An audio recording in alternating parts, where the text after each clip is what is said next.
그럼 제가 좀 이갈이가 심한데 혹시 보톡스 맞으면 이갈이가 아예 없어지기도 하나요? 이갈이가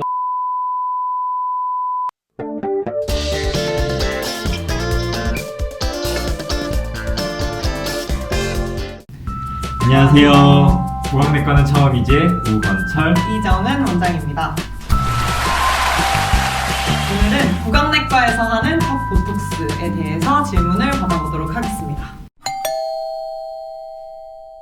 저희는 이제 피부과나 성형외과랑 컨셉은 확실한 차이가 있습니다. 이제 그쪽은 이제 미용 쪽인 목적으로 보톡스를 놓기 때문에 이제 사각턱이라고 하는 이제 교근 내 우리 하각 주위로 두 군데 정도의 딱 정해진 포인트를 놓고 주사를 하게 되는데요.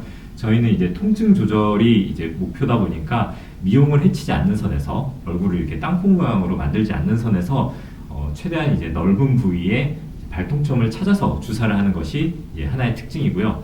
또 다른 특징으로 저희는 이제 사각턱만 줄이는 게 아니라 턱 자체에 힘을 빼는 게 목표이다 보니까 측두근이라고 해서 이 옆쪽에 관자놀이 쪽 근육도 같이 주사를 하게 됩니다. 그런 컨셉의 차이가 명확하기 때문에 저희가 턱에 통증이 있거나 턱에서 소리가 나거나 불편감을 줄이기 위해 또는 이갈이 치료를 하기 위해서는 구강내과에서 보톡스를 맞는 것이 더 효과적이라고 할 수 있겠습니다. 우리가 씹는 근육을 쓸 때 꼭 이 저작근 중에 교근만 씹을 때 사용을 하는 거는 아니에요. 그래서 보통 일반적으로 제일 많이 씹을 때 사용하는 근육이 이 교근과 옆머리 근육 측두근이고, 그 외에도 안쪽에 속근육으로 내측 익돌근, 외측 익돌근, 아기복근 이런 여러 가지 근육들이 있거든요. 근데 일반적으로 제일 크게 힘을 많이 쓰는 근육들이 교근이랑 측두근이어서 그 두 근육에 많이 주사를 하고 있고, 다른 근육들에도 경직이 있거나 통증이 있으면 주사를 할 수 있습니다. 그리고 또 이제 근육이 꼭 씹을 때 쓰는 근육이 얼굴 쪽 근육만 있는 건 아니에요. 목, 어깨 쪽 근육도 이제 저작 시에 힘이 많이 들어가거나 아니면 잘 때 이갈이나 이악물기 습관이 있으면 함께 경직될 수 있거든요. 그러면 이제 그런 목, 어깨 근육 같은 경우에도 보톡스 주사의 타겟이 되기도 합니다. 그러면 혹시 구강내과에서 쓴목은 보톡스도 맞으시나요, 사람들이? 네, 아까 이 원장님께서 말씀하신 것처럼 그 이갈이나 이악물기와 관련해서 그 자고 일어나면은 굉장히 어깨가 뻣뻣하게 아프신 분들도 있고요. 또 일상생활에서 어깨가 많이 아프신 분들이 어깨와 관련돼서 통증이 타고 올라오면서 이 목이나 교근 또 측두근까지도 이렇게 통증이 올라오는 경우가 있습니다. 이런 경우에는 이제 승모근에 저희가 발통점을 찾아서 그 부위에 이제 발통점을 깨면서 보톡스 주사를 하게 되는데요. 보통 이제 25유닛에서 50유닛, 많게는 이제 100유닛까지도 이렇게 놓을 수가 있습니다. 또 우리 승모근 보톡스는 웨딩 할 때 그 목을 길어 보이게 하는 이 승모근 주사로도 많이 알려져 있잖아요. 저희는 이제 그 정도 용량까지는 치료 목적으로는 많이 사용하지는 않고 한 50여 유닛 정도 안쪽으로 사용하고 있는 편입니다.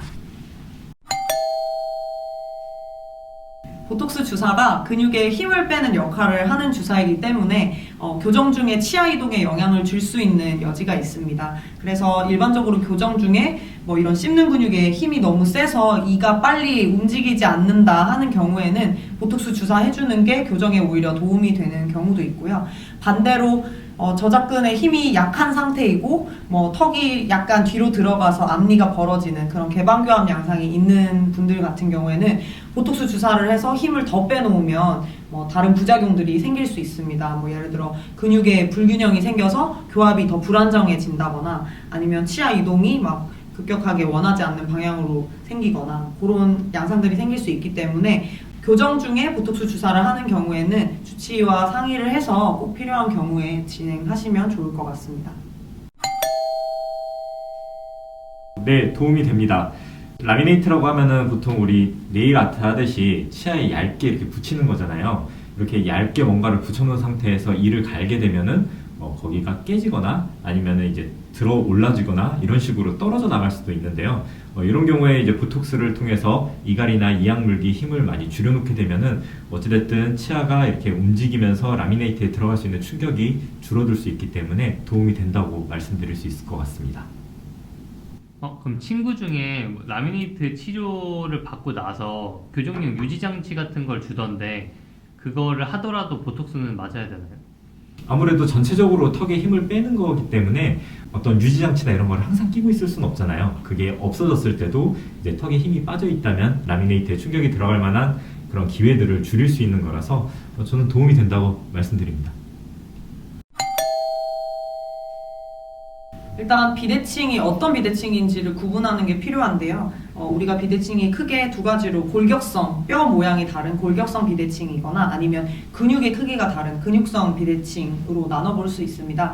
근육성 비대칭 같은 경우에는 한쪽이 더 비대하다 그러면은 그쪽에 보톡스 용량을 더 크게 맞거나 아니면은 그쪽만 보톡스를 맞거나 하는 식으로 해서 근육의 밸런스를 맞춰주면서 비대칭을 개선을 할 수가 있고요. 다만 엑스레이 찍어서 봤을 때 골격성으로 비대칭이 있다고 하면 보톡스 주사만 가지고 그 뼈의 형태를 양쪽이 똑같이 만들 수는 없어요. 대신에 눈속임용으로 예를 들어 뼈가 조금 더 큰 쪽에 근육을 조금 더 약화시켜서 어느 정도 보상하는 정도로까지의 비대칭 개선은 할 수가 있습니다. 그래서 꼭 보톡스 주사 전에 내가 어떤 비대칭인지를 확인하고 주사 시작하시는 것을 추천드립니다. 그럼 제가 좀 이갈이가 심한데 혹시 보톡스 맞으면 이갈이가 아예 없어지기도 하나요? 이갈이가 없어진다고 하기는 어렵고요. 어찌됐든 이제 이갈이라는 게 뇌에서 신호가 나오면 근육에 전달이 될 텐데 이제 주사를 맞은 부위의 근육들은 힘이 많이 빠지게 됩니다. 근데 이 갈이라는 게 생각해 보면은 턱을 들어 올려서 꽉 물게 하는 근육과 턱을 비틀면서 이를 이렇게 갈게 하는 근육이 기전이 좀 다르게 되는데 저희가 주로 타겟하는 근육은 턱을 들어 올리는 근육입니다. 그래서 보톡스 주사를 한 사람들은 이갈이를 할 때 좀 힘이 빠진 상태에서 약간 헛가는 느낌으로 그렇게 갈게 되는 것이지 이갈이가 완전히 없어진다고 하기는 어렵습니다. 하지만 그렇게 하기만 해줘도 굉장히 좀 편안함을 많이 느낄 수 있고요. 실제로 저도 이갈이가 좀 있는 편인데 한 1년 반이나 2년 정도에 한번 주사를 하는 것만으로도 턱이 굉장히 가볍고 치아에 시림이나 불편감이 없기 때문에 그런 식으로 관리를 하고 있습니다. 말씀드린 것처럼 보톡스만 가지고 이갈이를 없앨 수 있는 방법은 아니기 때문에 부가적으로 이제 우리 잘 때 끼는 이갈이 장치, 스플린트 같은 것들 병행하시면 보다 더 이갈이의 효과를 볼 수 있습니다. 네, 스플린트를 병행하게 되면은 저희가 보톡스를 조금 더 주기를 넓혀서 길게 맞게 할 수도 있기 때문에 너무 보톡스 주기가 짧은 분들한테는 스플린트를 병행해서 관리를 하기도 합니다. 그럼 보톡스는 볼펜 등 부작용 때문에 좀 무섭고 턱이 제가 좀 아파가지고 다른 방법은 혹시 없나요? 사실 보톡스 외에도 저희 구강내과에서는 근육통을 줄일 수 있는 방법들은 여러 가지가 있어요. 방금 말씀드렸던 스플린트 같은 경우에도 턱 통증을 줄이는데 영향을 줄 수 있고 그 외에도 약물 치료나 물리 치료나 다양한 방법들이 있고요. 그리고 요즘은 보톡스 주사 외에도 이제 근육에 타겟으로 하는 다른 주사들도 있습니다. 예를 들어 포도당 프롤로 주사라던가 아니면 PDRN 같은 재생 성분을 주사해서 통증을 줄이는 방법도 다양하게 있으니까요. 통증이 있으면 오셔서 한번 상의해 보시면 좋을 것 같습니다. 근육 보톡스 같은 경우는 이제 뇌에서 근육으로 운동 신호가 전달되는 것을 차단해서 근육이 운동을 못하게 되면서 이제 근육이 얇아지는 이런 효과를 활용한 것이 근육 보톡스고요. 침샘 보톡스 같은 경우는 이제 부교감 신경이라는 게 침샘에 전달이 돼야지 침이 생성이 되는데 이 부교감 신경을 차단하는 게 보톡스의 또 기전입니다. 그래서 이렇게 비대해져 있는 침샘에 넓게 주사를 하게 되면은 이 신호가 차단이 되면서 침샘에서 침이 만들어지지 않게 되고 침샘이 자꾸 일을 하지 않게 되다 보니까 위축되면서 침샘이 작아지게 됩니다. 어떻게 보면은 이제 비슷한 그 기전으로 인해서 두 근육과 침샘이 작아진다고 할 수 있을 것 같습니다. 네, 그리고 간혹 환자분들 중에 이제 침샘 보톡스를 맞으면 턱에도 도움이 되는지 물어보시는 분들이 있습니다.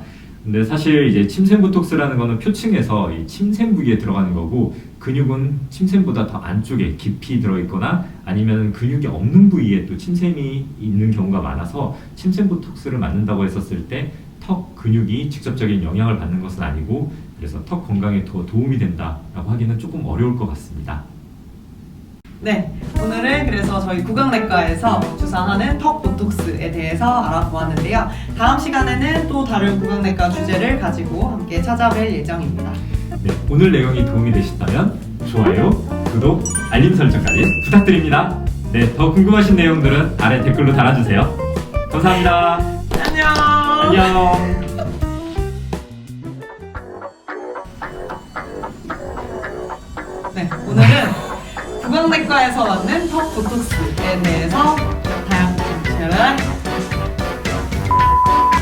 좋아요, 구독, 알림 설정. 네. 꼭 하세요 그거. 아. 네, 그럼